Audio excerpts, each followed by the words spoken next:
এই যে কুমড়ো গাছটি, এই কুমড়ো গাছটি অনেক পুরনো, প্রায় দুটো তিনটে কুমড়ো তো খুব ভালোই হয়েছিল, তারপরে আবার ছোট ছোট হয়েছিল দু একটা।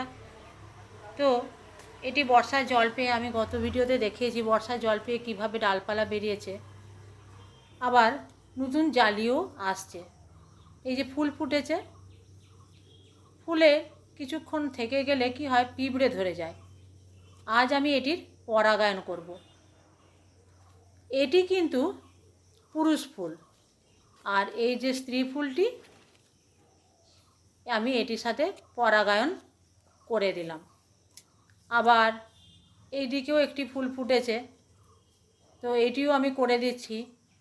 যদি আমার হ্যান্ড পলিনেশনের কিছু অসুবিধাও হয়ে থাকে তাহলে মৌমাছি প্রজাপতি এসে তারাও করে দিতে পারবে, কিন্তু যেহেতু ওই ফুলটি একটু দূরে, যদি চোখে না পড়ে, তাই ওটির সাথে আমি করে দিলাম। আর কাছের ফুল তো হলে মৌমাছি প্রজাপতির সুবিধেই হয়।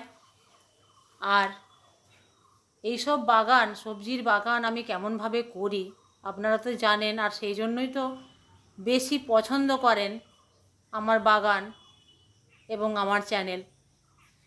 তো আমি আজকে যে বলবো যে পুরনো গাছ কিন্তু ফেলে দেবেন না।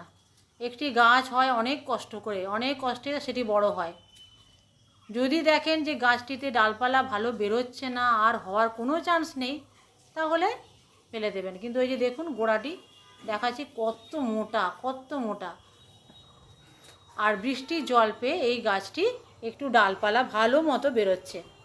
আর এত সুন্দর বেরিয়েছে ডালপালা, আমি একটা ডাল ও ডোগাও কাটলাম। ডোগাটি কাটার পরে দেখলাম যে খুবই সুন্দর ডোগাটি। তো বৃষ্টি হয়েছে বলেই, কারণ বৃষ্টির জলে তো ডবল অক্সিজেন থাকে।